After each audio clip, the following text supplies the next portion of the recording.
وعباد الرحمن الذين يمشون على الأرض هونا وإذا خاطبهم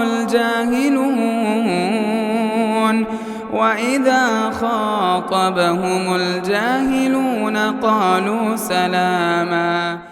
اعوذ باللہ من الشیطان الرجیم. وطعاما ذا غصة وعذابا أليما يوم ترجف الأرض والجبال وكانت الجبال كثيبا مهيلا. جیسا کہ ہماری تفسیر چل رہی تھی سورۃ المزمل، آج ہماری تفسیر ہوگی سورۃ مزمل آیت نمبر 13 سے. آیت نمبر 13 میں اللہ تعالیٰ جہنمیوں کا ذکر کرتے ہیں. جہنمیوں کو کھانے کے لیے کانٹے دار درخت ان کو دیا جائے گا، جیسا کہ کانٹا کا جو درخت ہوتا ہے وہ دیا جائے گا ان کو. جب جہنمی اس کو کھائیں گے وطعاما ذا غصہ، حلق میں اٹک جائے گا. حلق میں یعنی کہ جب وہ کانٹے دار درخت جب حلق میں اٹک جائے گا، جہنمی پانی پوچھیں گے، ان کو گرم کھولتا ہوا پانی ان کو دیا جائے گا. جب گرم کھولتا ہوا پانی پئیں گے تو جو ہے نا پورا انتڑی سب جو ہے نا پگھل جائے گا. یعنی کہ اس طرح جہنمی کو کھانے کے لیے جو ہے نا کانٹے دار درخت دیا جائے گا جو ان کے حلق میں جو ہے نا اٹک جائے گا. وعذابا علیما، اور جہنمیوں کے لیے دردناک عذاب ہے. جب بھی جہنم کا ذکر آئے ہم بولیں گے کہ اللہم انا نعوذ بک من النار، اللہم انا نعوذ بک من النار، اللہم انا نعوذ بک من النار. اگر آپ 3 مرتبہ بولتے ہیں اللہ مجھے جہنم سے بچا دے، مجھے جہنم سے بچا دے، مجھے جہنم سے بچا دے، جہنم خود اللہ سے کہتی ہے اے اللہ اس بندے کو جہنم سے بچا دے. اس کے بعد کل قیامت کے دن کیا ہوگا؟ یوم ترجف الارض، اس زمین میں زلزلہ آ جائے گا. یہ پوری جو زمین ہے اس پر زلزلہ آ جائے گا. جیسا کہ اللہ نے کہا اذا زلزلت الارض زلزالها، پوری زمین میں. عبداللہ بن عباس رضی اللہ عنہ کہتے ہیں یہ زمین جو ہے نا اس کے نیچے سے زلزلہ شروع ہوگا، اس طرح پوری زمین میں جو ہے نا زلزلہ آئے گا. وہی اللہ تعالیٰ فرماتی کہ جب قیامت قائم ہوگی پوری زمین میں زلزلہ آ جائے گا. والجبال، اور پہاڑ میں بھی. وَكَانَتِ الْجِبَالُ كَثِيبًا مَهِيلًا، یہ پہاڑ ریزہ ریزہ ہو جائے گا. جس طرح آپ دیکھتے ہیں نا کوئی گھر بننا ہے، گھر بننے کے لیے وہاں مٹی لا کے ڈالا جاتا ہے. مٹی اللہ تعالیٰ پورے پہاڑ کو اس طرح مٹی کی طرح بنا دیں گے. جس طرح آپ ہاتھ میں بھی ہٹاؤ تو مٹی جو نا ہٹ جاتی ہے.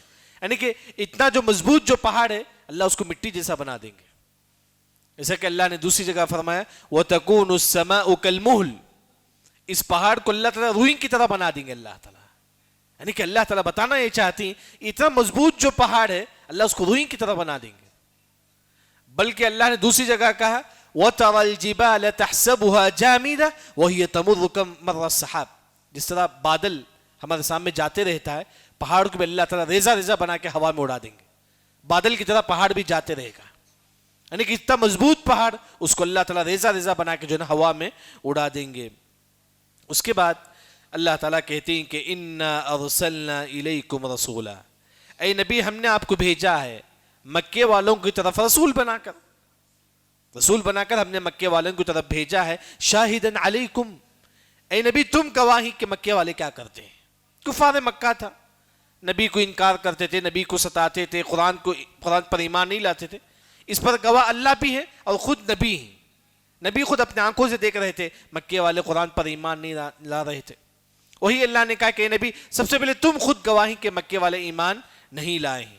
کما ارسلنا الی فرعون رسولا، جیسا کہ ہم نے فرعون کی طرف بھی ایک رسول بھیجا تھا. کن کو بھیجا تھا اللہ نے فرعون کی طرف رسول بنا کر؟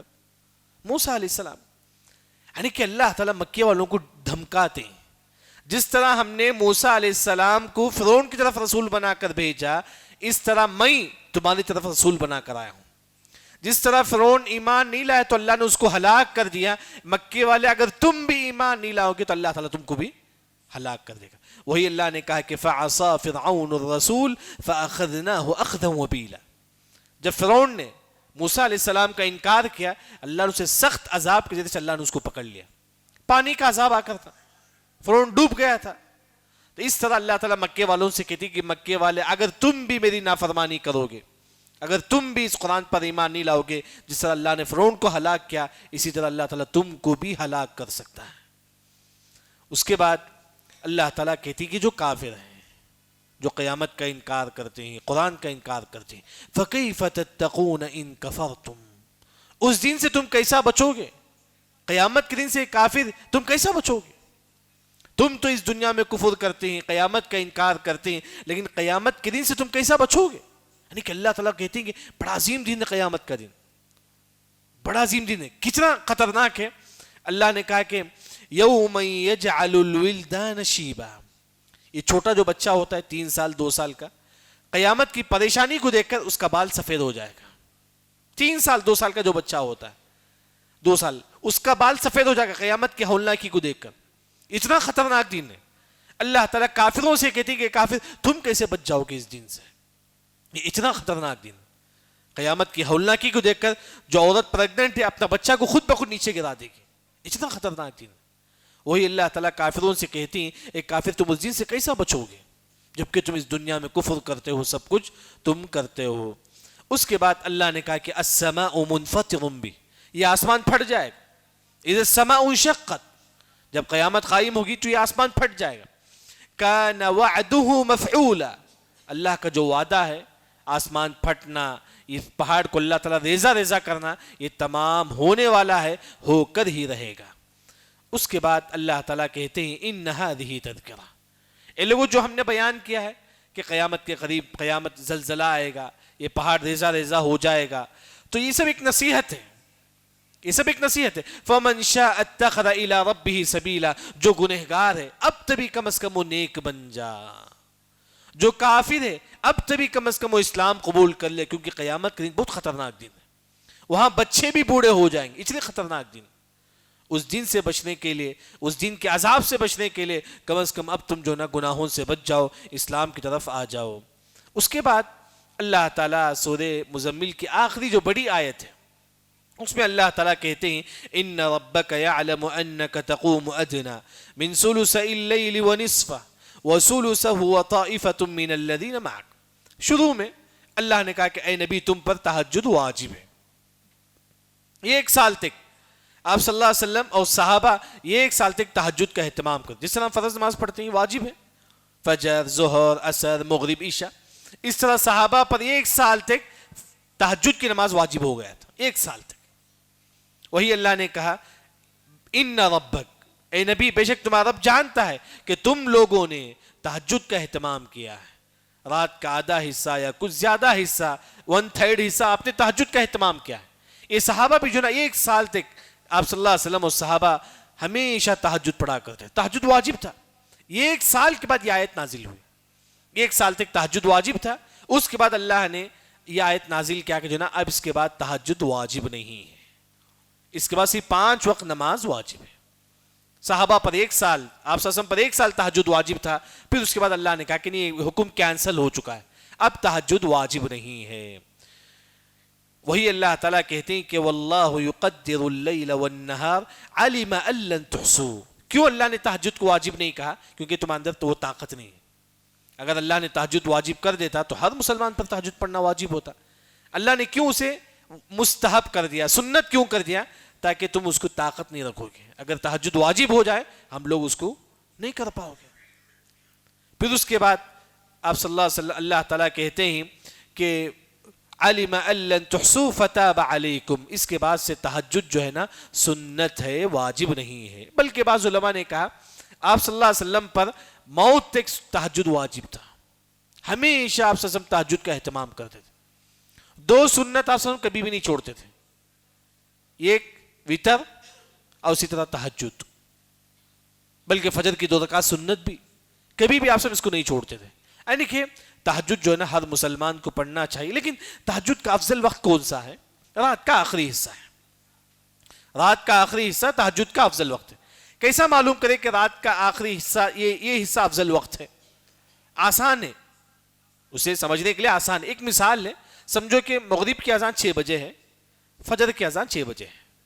کم بھی ہو سکتا ہے لیکن میں آپ کو سمجھانے کے لیے افضل وقت کون سا ہے. مغرب کی اذان 6 بجے، فجر کی اذان 6 بجے، 12 گھنٹے ہوئے. 12 گھنٹے کو 3 حصے میں تقسیم کرو. آپ 6 بجے فجر کی مغرب کی اذان ہے، 3 حصے میں تقسیم کرو، 4 4 4. پہلا 4 جو ہے نا 7 8 9 10 یہ ہو گیا. پھر 11 12 1 2.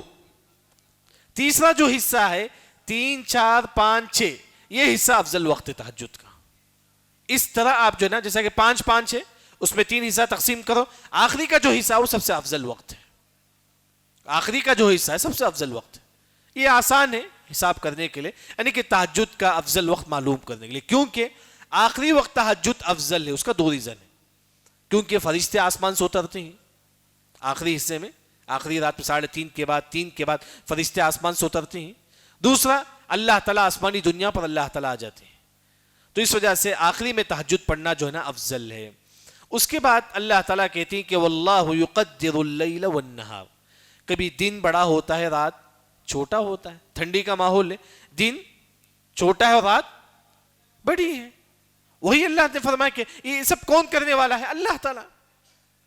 گرمی میں رات چھوٹی ہوتی ہے دن بڑا ہوتا ہے, یہ سب کرنے والا کون ہے؟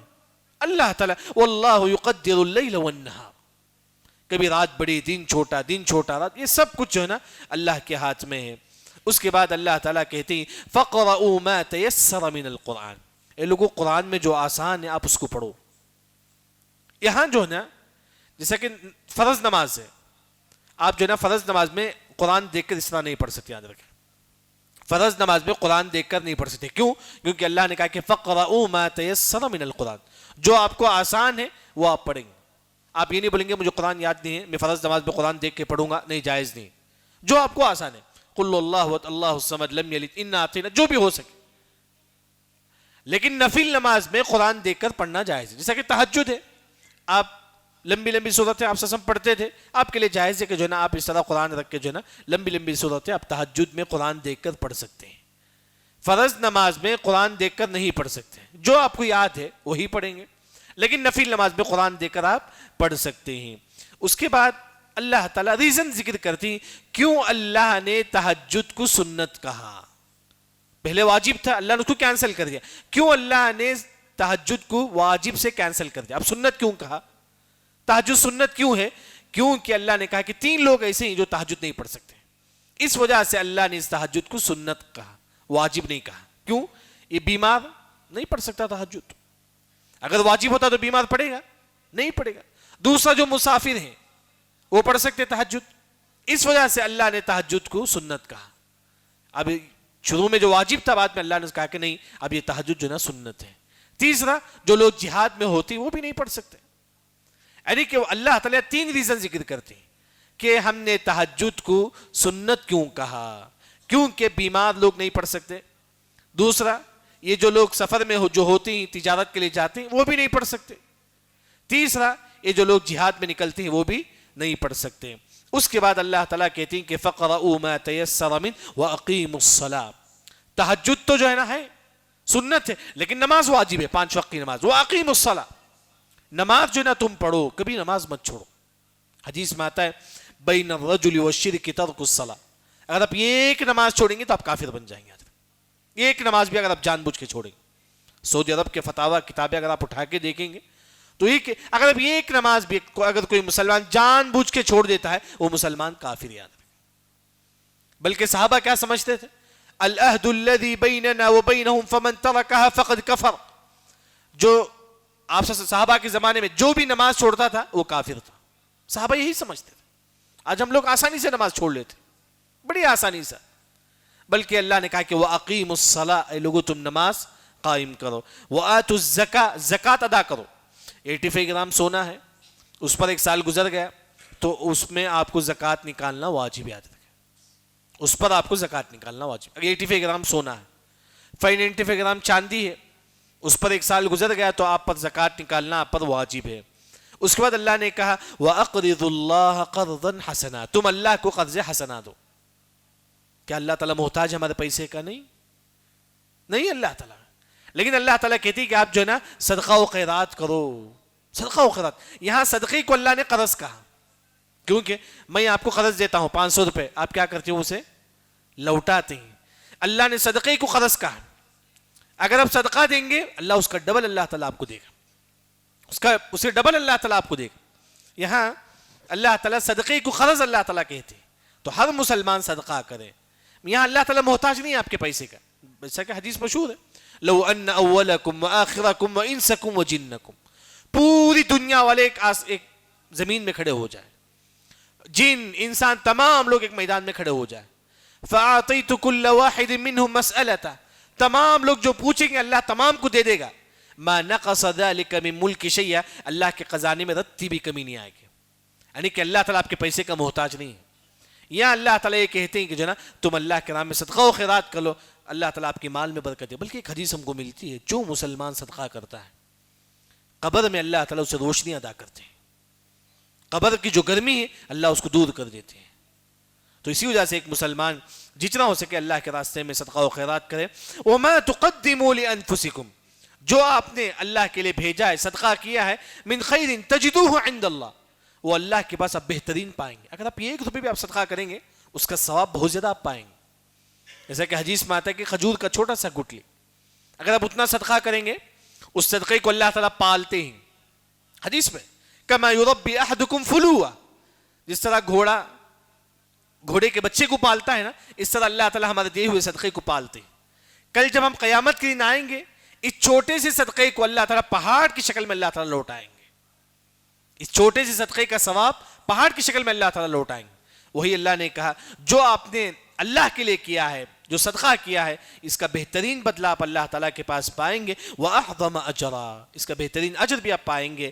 وَاسْتَغْفِرُ اللَّهِ، آخر میں اللہ تعالیٰ کہتی ہیں تم کثرت سے استغفار کرو، کثرت سے. آپ جیسا کہ شروع میں تہجد کا ذکر ہے، قرآن کی تلاوت کا ذکر ہے اور ذکر و اذکار کا ذکر ہے.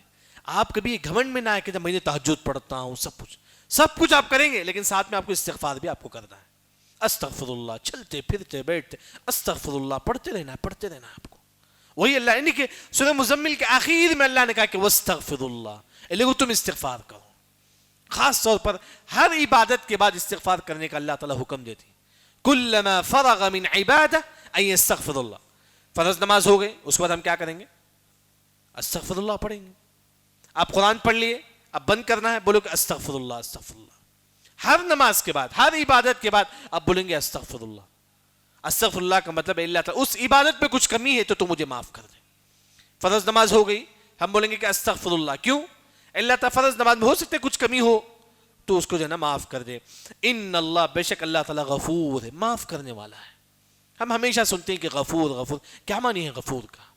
اللہ تعالیٰ ہمارے گناہوں پر اللہ تعالیٰ پردہ ڈال دیتے ہیں، پھر اللہ تعالیٰ اس کو معاف بھی کر دیتے ہیں.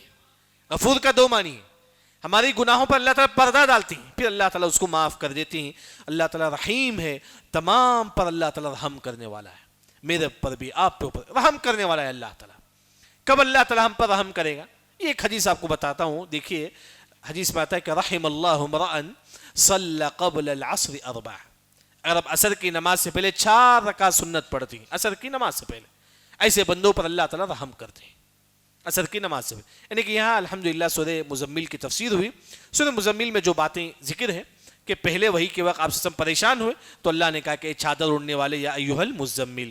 اس کے بعد اللہ تعالیٰ تہجد کا حکم دیتی ہیں جو مجھے اور آپ کو کرنا ہے. دوسرا قرآن کی تلاوت تجوید کے ساتھ سمجھ کر. تیسرا اللہ کا ذکر کریں. چوتھا اگر آپ کو کوئی تکلیف دیتا ہے تو آپ کیا کریں؟ اس کو صبر کریں. اس کے بعد اللہ تعالیٰ جہنمیوں کے بارے میں فرماتی ہیں کہ جہنمی کو جب کانٹا دیا جائے گا حلق میں جو نہ اٹک جائے گا. پھر اللہ تعالیٰ قیامت کا ذکر کرتی ہے. جب قیامت قائم ہو گئے تو پوری زمین میں زلزلہ آئے گا، یہ پہاڑ ریزہ ریزہ بنا کے دھول بنا کے اللہ تعالیٰ ہوا میں اڑا دیں گے.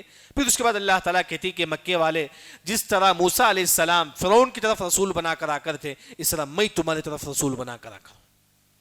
جس طرح فرعون نے موسیٰ علیہ السلام کا انکار کیا تو اللہ نے فرعون کو ہلاک کر دیا. اے مکے والے اگر تم میرا انکار کرو گے تو تم کو بھی اللہ تعالیٰ ہلاک کر دے گا. اس کے بعد اللہ تعالیٰ ڈراتی ہیں، اے لوگو تم کیسے قیامت کے دن سے بچ سکتے ہو؟ قیامت کے دن تو اتنے ہولناک ہے. 3 سال کا جو بچہ ہے، چھوٹا بچہ، وہ قیامت کی ہولناکی کو دیکھ کر اس کا بال پک جائے گا. اتنا خطرناک ہے. اس دن کافر کیسے بچ سکتے ہیں؟ اس کے بعد اللہ تعالیٰ کہتے ہیں کہ اے صحابہ آج تک تہجد جو ہے نا واجب تھا، لیکن اس کے بعد تہجد سنت ہے، واجب نہیں ہے. اللہ نے کہا کہ تہجد سنت ہے کیونکہ بیمار لوگ تہجد نہیں پڑھ سکتے اگر اللہ نے واجب کر دیا تو. مسافر لوگ تہجد نہیں پڑھ سکتے. اس کے بعد آخر میں اللہ تعالیٰ نماز کا اور زکوٰۃ کا اللہ تعالیٰ حکم دیتے ہیں. خاص طور پر صدقہ و خیرات کا اللہ تعالیٰ حکم دیتے ہیں. آخر میں اللہ تعالیٰ ایک عظیم عبادت کی طرف اشارہ کرتے ہیں، وہ ہے کہ استغفر اللہ. آپ کتنی بھی عبادت کر لو لیکن ساتھ میں آپ کو استغفر اللہ پڑھیں. قرآن میں آپ دیکھو حج جیسی عبادت کے بعد اللہ نے کہا کہ تم استغفر اللہ پڑھو. حج جیسی عبادت کے بعد انسان ہمیشہ اپنی زبان سے استغفر اللہ پڑھتے رہے. اللہ سے دعا ہے کہ اللہ تعالیٰ ہم تمام کو صحیح دین سمجھ کر عمل کرنے کی توفیق عطا فرما. سبحانک اللہم بحمدک اشہد ان لا الہ الا انت استغفرک و اتوب الیک. مسجد عباد الرحمن کے پلیٹ فارم سے ہونے والی دعوت و تبلیغ کے مشن کو آگے بڑھانے میں ہمارا بھرپور ساتھ دیں. علم و عمل سے ناطہ جوڑنے کے لیے اہل علم سے جڑیں. مسجد عباد الرحمن کے یوٹیوب چینل کو سبسکرائب کریں اور آگے شیئر کرنا ہرگز نہ بھولیں. فجزاکم اللہ خیرا.